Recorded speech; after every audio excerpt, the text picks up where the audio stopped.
So here's the other thing I realized about my true intentions with movies, is that I not only want my life to be a movie, I want movies to be real.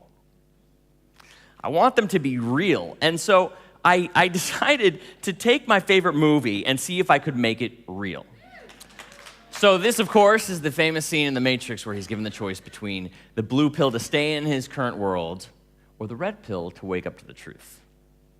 So I thought, what if it's real? What if we could make it real? You know, and I thought, where is the environment, right? What's the best environment you can think of to test if the red pill might be real? Anybody want to guess? A-Fest? Not a bad one. Yeah, I tried this one. Burning Man. Yeah, this is a place that's just so weird and fanatical. If you say to yourself, you know what? I want to have a party on a cruise boat in the middle of the desert, then that can happen. You can do that. So what I did was I took red Tic Tacs and I put them in prescription bottles. And I took them out to Burning Man. And I put a little phrase on there that said, if you want to know reality, take this and say, I want to know my reality. And so when I first got to Burning Man, I had this intention. I said, you know what? I'm going to be of service. That's what I want to do. I hear you're of service, and it's going to be fantastic, and I'm going to have a great time. So I went to all these individual people, and I said, hey, can I help you? Can I help you? Can I help you? And everybody's like, no, we're good. We're good. We're good. We're good. I was like, what? And I was bummed. And so I decided to finally, take my red pill, red Tic Tac on the first day, and I said, I want to know reality. And I swallowed it. And what was interesting, the instant I swallowed it, I had a thought to myself, wait a minute, the only reason I'm trying to be of service is because I want to be loved. And what if I just dropped the whole service facade attempt technique and just went straight to feeling loved? Yeah. And I had the best time after that. A lot of love. And I went up to people and I said, do you want to take the red pill? And people started having their own little awakening experiences. And it's funny, too, because I went to other people and they said, no, man, I like my reality. Get that shit away from me. And I was like, it's a Tic Tac. But this is the power of it. We believe it's real, right? And I gave it to a psychologist, and she took it home. And she called me up later and said, hey, do you have any more of those bottles? I said, yeah, why? She's like, I'm using it with my psychology patients, and they're having big breakthroughs. So can I get some more? And so I said, all right, maybe this isn't just Burning Man. Somebody actually bridged the gap to the real world here. So then I thought, all right, let's take it up a level here. Let's use some red vitamins, but let's make it more of an experience. And I put it on Facebook to my friends. I said, if you think the red pill is real, or if you'd like to experience it as real, leave a comment. And then I asked for their address. And I created this cool, secret book package with the pills and a journal, and I gave them instructions, and I sent it out like this mythical object. Yeah. And I told them to do the wake up to the reality exercise, and then to set an intention. I wanted to see how far we could take this. For something like Renita, what she wanted, to set the intention around something that you want. And we created a Facebook group, a private group, to track it all. And so people would open up their boxes, I'd give them the instructions, and I got some really interesting comments back through it. One person said, for me, this served to keep my intention squarely in the forefront, thereby serve as a sort of focusing tool, like when you make up your mind to buy a particular new car, you start seeing it everywhere. Relevance, right? Another, each day gets stronger and stronger. I'm finding distractions fading away much faster. In the past, I would sometimes get caught up in distraction for days or even weeks. Now I'm finding them lessening. I make quick decisions and move on them. Another, I moved into a neighborhood that I always wanted to, restarted salsa dancing after 6 years, stopped watching TV, and began reading. This is in 30 days. The most notable thing I've seen is the shift in the last month is that I've started tapping back into my intuition. So what's going on here, right? How does this work? And the honest answer, I don't know. Here's some theories, though, is that it's an archetype. It's an archetype. So think about it this way. Jung told us about how the unconscious communicates with us through images, through symbols. And we try to talk back to it in English. But what if we talk back to it through a symbol? Because each of us here knows that a pill affects us. A pill changes us. It's also the context. We created support. We created community around it. We created our focus, our intention on it. This is a really interesting one. You can't take it back when you take a pill. Because you could say, oh, I want to be an author, and then say, oh, cancel, nope. Right? But if you take that pill with that intention and swallow it, it doesn't matter if you change your mind, because once you swallow it, you're in a new world, right? Like you experience new emotions with it. And I think it's doing something around aligning the conscious and unconscious intentions. And I started to think, how can I tap into the unconscious mind? Because it can't be the red pill, that's the matrix. This is something different. People aren't waking up in spaceships, right? They're not waking up in spaceships. But interestingly enough, some of them were having experiences that were like Neo's, which is when you first do it, it's not exactly pleasant, right? It can bring up a lot of shit. So I tapped in, and I got this idea from my friend Scott, who said, look, you keep talking about needing to rename this pill into something original. He said, why don't you take the pill to figure out its name? So I took it, I said, all right, with this pill, I have the intention to learn its name. I swallowed it, I sat down, and then all these names were coming through. And one was just crystal clear, the Xpill. The Xpill, because X is whatever it is to you, right? There is no set in intention with it. So the next beta test came with these new pills that I developed that are purple. Because there's a quote from Ken Wilber, who saw The Matrix. He said, blue pill or red pill, why not take both? That's what we do in the 60s.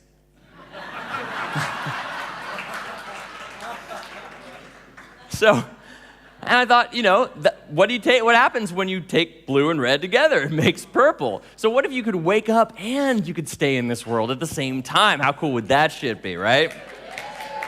Yes. So, got more bottles, put the purple pills in there, and some interesting things started happening. I'd worked at it with my friend David, and we sat down and we really thought about it. I said, what do you want? He said, I want to be rich. I said, why? It's important to know your why, right? Simon Sinek's work. Why? He said, because I want to leave a legacy. I said, okay, how are you going to do that? I got to start creating products. I've been sitting on this product idea for a while, and his wife's right there next to him, and she's like, he talks about it all the time. He's not like, he's always playing his video games. It's terrible. And, they start kind of having this fight there about it. And he says, yeah, I really want to do it. And I said, okay, what's really holding you back? He said, I don't have the right equipment. Really? Do you have an iPhone? You can do an audio product if you have an iPhone. And so we finally got to this point where he said, okay, I'm going to take the pill to create this audio product. And we sat there, and he swallows it, and immediately starts shaking, sweating, crying. And has this experience, lets it go. I said, okay, great. I said, when do you want to have it by? He said, 2 weeks, and he built that into the pill too.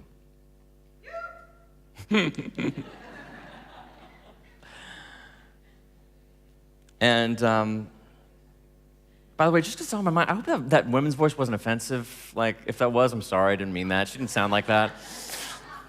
Anyway. So I call him up later about it. I said, hey, did you get it done in 2 weeks like you said? He said, no. He said, I got it done in 2 days. My friend Rob, he said, we went through the whole process, finding the emotion, finding the why. And he said, I want to start a photography business. I said, great, what do you need? Photography website. I told him the story about David. He said, I want it tomorrow. I said, okay, great. And he's about to take it for that. He says, there's this resistance. Resistance often comes up. And he says, I'll be up all night and I don't want to be tired tomorrow. I said, okay, let's build into the pill. I will get the website done by tomorrow and I will have plenty of energy. Swallows it. Shoots me a video on the way home of him singing in the car. Calls me the next day, says I got it done. 3 a.m, got it done with energy the next day. Second day, he calls me up and says I got 2 clients. Yeah. My friend Brian talked for 7 years about going to Japan. Takes the pill. In a week, he's got a trip to Japan. Danielle talked about quitting her job a lot. Suddenly quit her job. I thought, oh no, this is going to be horrible. You and your pill, I shouldn't have done this. This was stupid. There's my voice again. I'm sorry I'm doing women's voices like that. I don't know why. It's just coming out. I'm just a bad impressionist, that's all.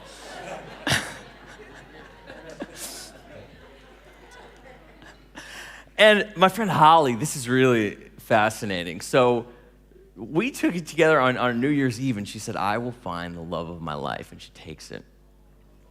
All this energy and panic comes up around it, all this stuff that she starts processing. And what's interesting is she very soon after forgets about it and just starts doing the 2 things I told you about before, cleaning and cleaning and cleaning, and then doing all the things she had to do that she didn't want to do, creating that space, right? 2 months later, meets the man of her dreams. They're engaged. They're going to be married later this year. And here's where it gets really weird. Right after that happened, she pulled out this artwork that she did with her kids that she said was this like psychic kids class. They would somehow be communicating in this bizarre way. She's kind of psychic herself. And she pulls out this drawing that a kid presented her before all this happens. It says love potion misspelled on one side, and there's a purple pill right next to it. Bizarre, right? Boom. So, what if you don't believe it, right? And now keep in mind, I want to tell you, since I didn't give part of the punchline of this, is everybody who takes it knows there's nothing in it. There's nothing in it. The first one was Tic Tacs. The second one was vitamins. And I'm not deceiving people. I'm not about that. I tell them clearly what it is. The purple one that I saw made there, it's filled with non-GMO brown rice powder. And I want people to be clear on it because otherwise when they start experiencing those symptoms, they think I gave them some kind of drug, right? But it's not. And so some people say, they believe in it. They want it to work and they really believe it will work. So what if you don't believe in it? Great question. My friend David, he said, I want to make more money. I want to spend more time on biz dev. He holds the pill in his hand. He looks me in the eye, he says, look, you're my friend. I want to tell you I don't believe this will work. I said, I'm all about experimenting. Let's see what happens. So he takes it, he swallows it, and he's immediately after swallowing it, tears start pouring down his face. And he just looks at me and goes, what's happening? And I said, I don't know, but something. And he didn't actually get those things done, but I think part of the pill, the Xpill, the experience is about realizing what comes up. You know, Rob, who I mentioned before, the photography business, do you know 2 weeks after that, he told me, it was 2 or 4 weeks, he had a bunch of clients, he got it done. I checked in with him about it. He said, yeah, I've closed the business, and I've sold all my camera gear. I said, are you kidding? He said, yeah, I've been thinking about it for so long, for so many years. When I finally did it, like me with film school, I realized it's not what I actually wanted. I realized what I do actually want. So next came this.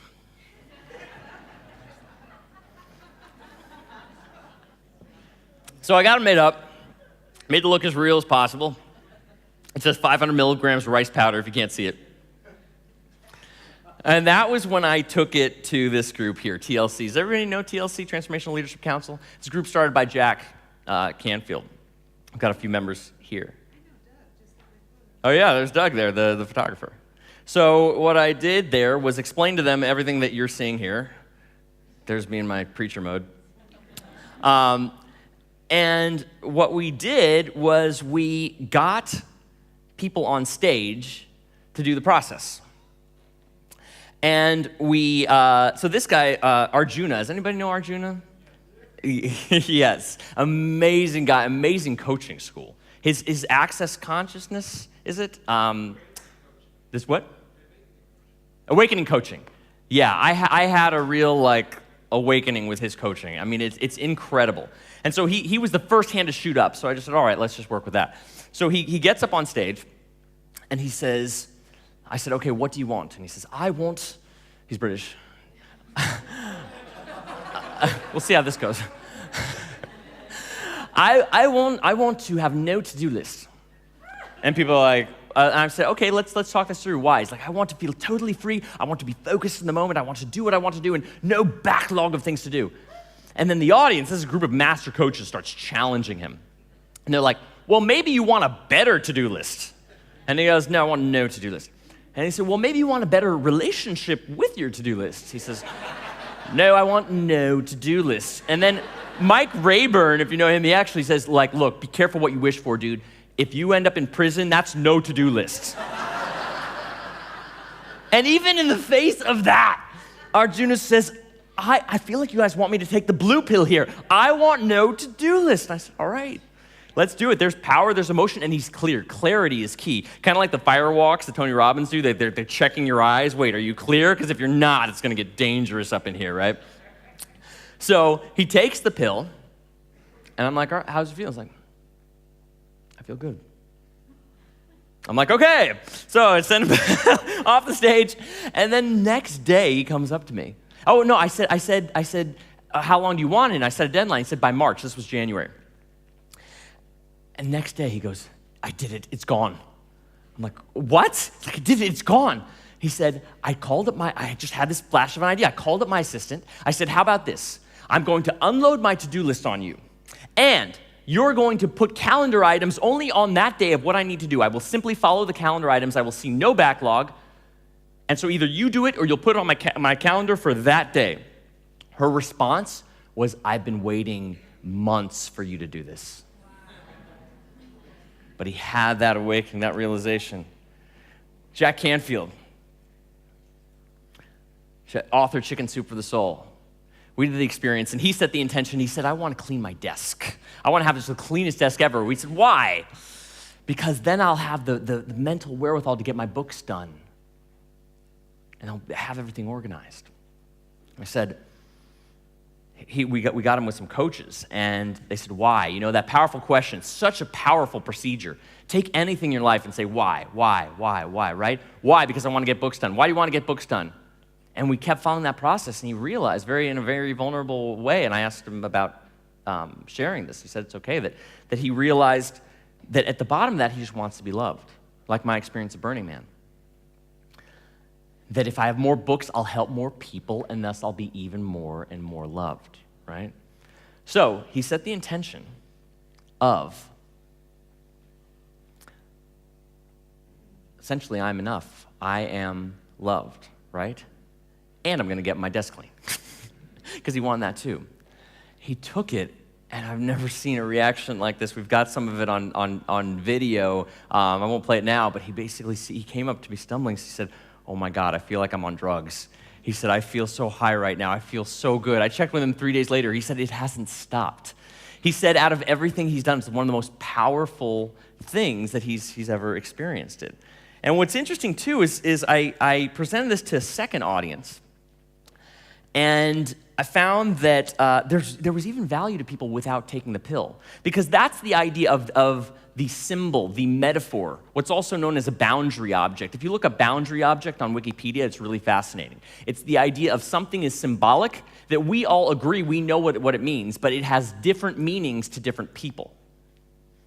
So it's amazing how many times, I just showed it to a friend recently. He didn't even take the pill. We just talked about it, and he said, I've been thinking so hard about what I would take this pill for that it's made me rethink so many things in my life.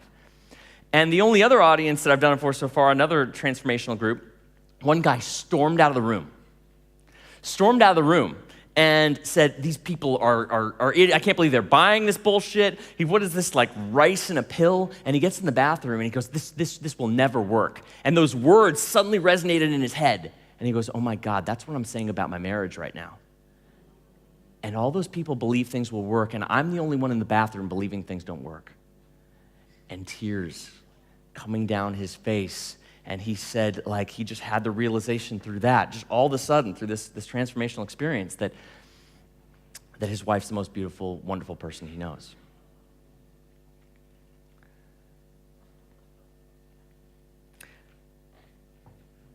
Just thinking just here right now that Sam was sharing us about how memories are stored in the body, right? JJ was sharing that food, the things we put in our body, are information that gives us instructions. So what if biohacking, our unconscious mind, is actually an act that merges the body and the mind, where we consciously program the intention that we put into our body?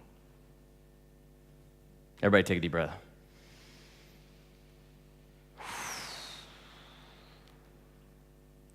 So, I thought we'd do a little experience of this. Who's up for that? Okay. So first what we're going to do is a little bit of Q&A. So I just want to give you the chance. Are there any thoughts, questions that you'd want to share? Right here.